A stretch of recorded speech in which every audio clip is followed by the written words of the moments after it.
Hello, welcome to Emma's Wyrd. I'm in the greenhouse and it's raining today.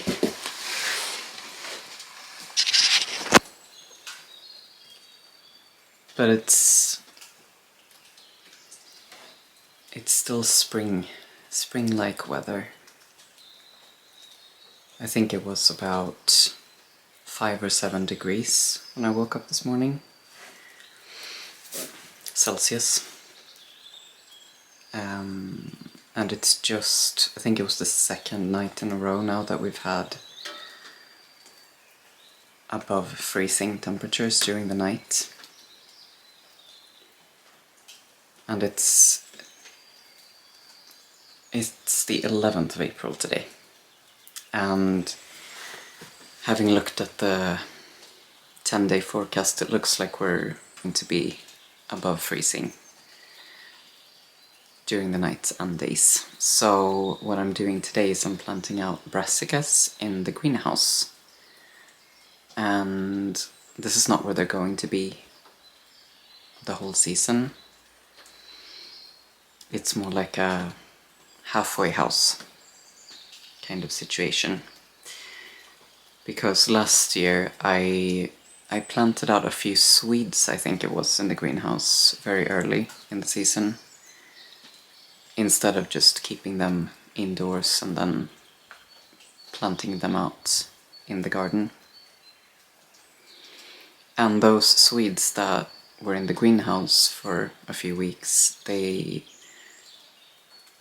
grew quite big in the greenhouse, so I'm thinking, because brassicas can take slightly colder temperatures, they should be fine. And it also frees up a lot of space in the module trays and the plant station indoors, so that I can start sowing other things in those trays. So yeah, just thought I'd bring you along with me and show you a little bit of the planting out process. I can also show you first. This is the tray of plants that I've brought with me now. And there's plenty of different things in here. We have some lettuce here at the edge, different kinds. And then we have some chicory lettuce, kohlrabi, what's this called? Turnips. But the early ones, in Swedish they're called May turnips. They're the turnips you can find sometimes that are like purple or bluish. There are green or whitish green varieties as well, but this is I think it's called purple top white globe or something like that. And then we have 2 different varieties of Swedes, both heritage varieties or heirloom varieties or whatever you call them. Swedish ones, old ones that have been preserved.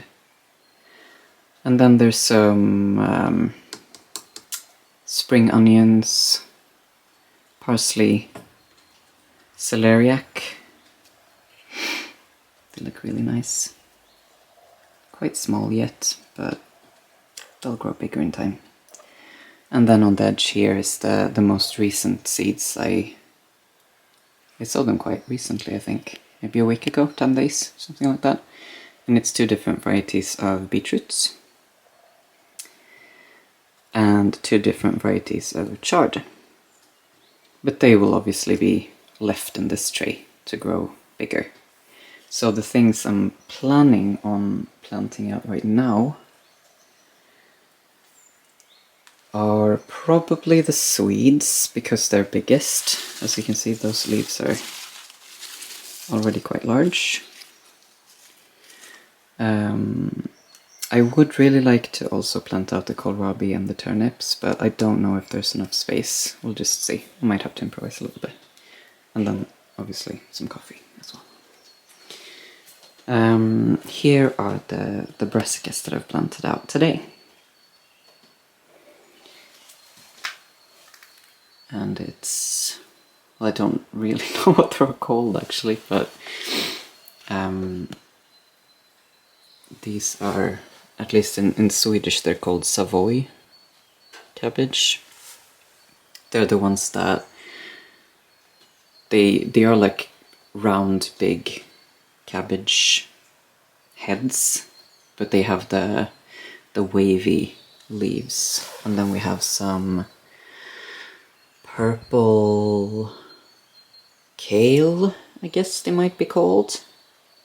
So they have the purple veins, but they're a leaf brassica, so they won't develop heads, but they'll stay leaves like kale.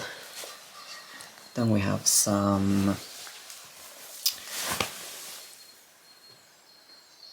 well, maybe I should have read up on this so that I have the English terminology right, but palm kale or black kale,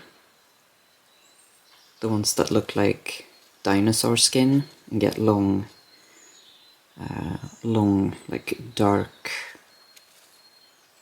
almost bluish kind of green leaves. They're very, very beautiful. I love them very much. And they look very nice if you plant them next to cut flowers. And then we have some some other ones that are, they're actually related to rapeseed, but they can be eaten very much like kale. And this is a variety called Red Russian. And I've never grown them before, so it'll be interesting to see how they develop. And then on the other side here we have, this is called rose cabbage in Swedish, but it basically is like Brussels sprouts. So they grow long stems with little tiny cabbage heads, just like Brussels sprouts, but they are purple instead of green. So they look very similar to the ones I showed on the other side with the purple veins, but they'll develop very differently when they grow bigger. And then we have some regular, just green cabbage. And over here we have some purple cabbage that grow into the kind of conical shape. And as you can see, I've planted them in this dried grass. It's from last season. So what I did was basically, I can show you over here, which is the remaining little spot. So I've just lifted up the dried grass that was on the sides to expose the compost, which is, it's very dry, and as you can see there's not much compost in there really. This is horse manure from last year, so the compost in that material has more or less, it is in here, but in the composting process it's kind of just left all of this more dry brown material. Might be some sawdust from the stables and things like that. So I've exposed that and then planted the plants in there and in there, and put the grass back, but just around the plants. And that is to protect them from the cold a little bit, give some insulation, and also as a kind of mulch to just retain moisture so it doesn't dry out as easily. So beneath this, hopefully it will be nice and moist And yeah, it's just a little protection for the plants when they're so small. And obviously it also, in time, this grass will decompose and it just creates more mulch for the plants. It turns into compost. This is not very soily. It doesn't have a lot of compost. But in order to save a little bit of the compost and not have to use loads, like I could choose to just cover this whole thing with fresh compost, but that would be a bit expensive, and to save some money, essentially, or save compost, depending on if you buy compost or make your own, you can choose to just add compost where the plant is. So I'm going to show you with some Swedes here. So the first thing I'll do is just dig a little hole. I'll try and make 2 holes actually, because I'm going to plant these very, very close together so that I can fit as many plants as possible here. So dig holes, and then you get some compost, just like a handful of compost, and put it in the hole.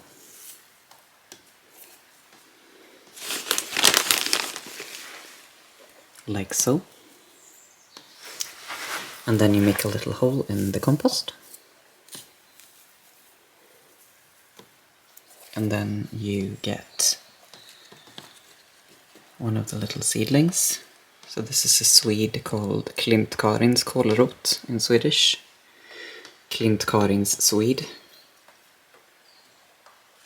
And then you put it down in the hole and just press it down a little bit.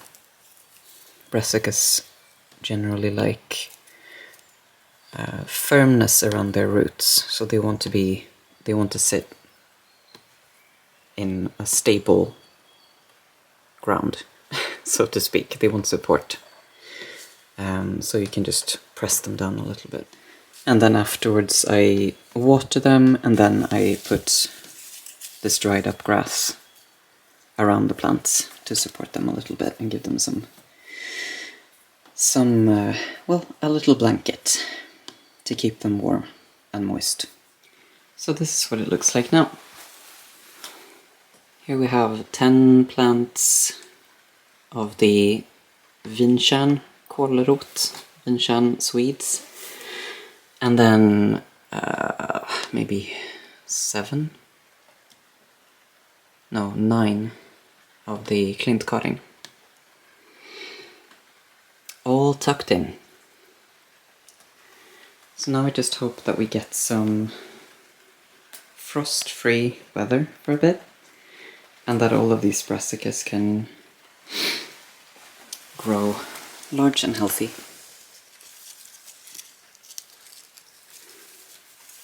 But again, the brassicas, they can take some colder temperatures, so I'm hoping now, if we do get some frost-free nights, they can get a bit more established and grow slightly larger and just, yeah, get a bit sturdier. And then if there is a cold snap, which there will be, they will probably be able to withstand that. And if it gets really cold, I can just cover them with some fiber cloth or straw or something to protect them a little bit extra. But they should be fine. And then the plan is that once it's time for tomatoes and peppers and cucumbers to move into the greenhouse, these will be able to move out into the proper garden. Of course, we did have a cold snap, just on the same night as, well, the night after I planted the brassicas. So I'm gonna go out to them now, to the greenhouse. I'm a bit nervous. First I'm gonna go to the chickens.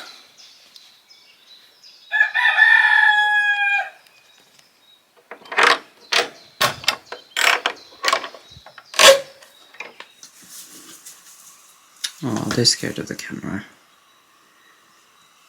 Hey, Annapurna. Hey. Hey, son. Oh, you fint. Oh, poop.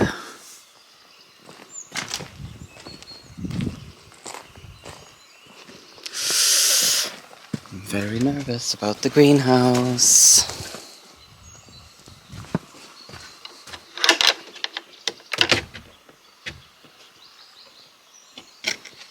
Oh, it's stuck. Damn. Okay, there we go. Hey, Ella. Hey, tjejen. Hej. Hej, kaffe. Kom då. Hej, Rauk.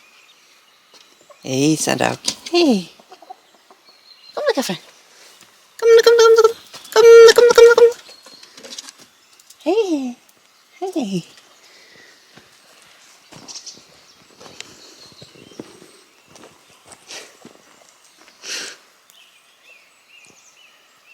Hello. Hop, hop, hop, hop, hop, hop, hop.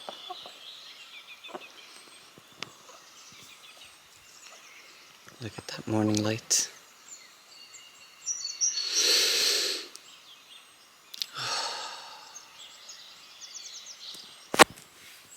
I'm so grateful to be living like this, actually. It just never stops. The gratitude, I mean. Alright, let's do the scary thing. Condensation on the walls.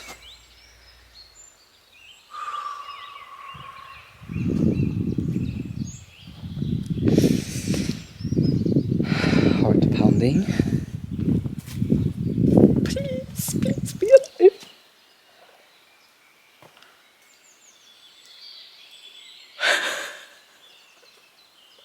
They're alive. It has not been below 0 in here, I don't think. The plants look perfectly fine.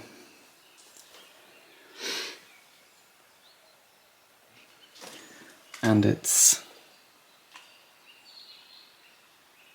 1.5 degrees.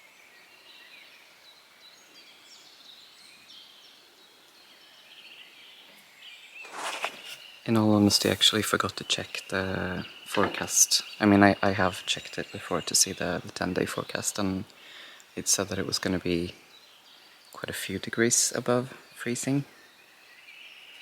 But I didn't check yesterday to see the updated forecast for this night. So, that's me and the brassicas. Saying bye for now. And I hope to see you next time.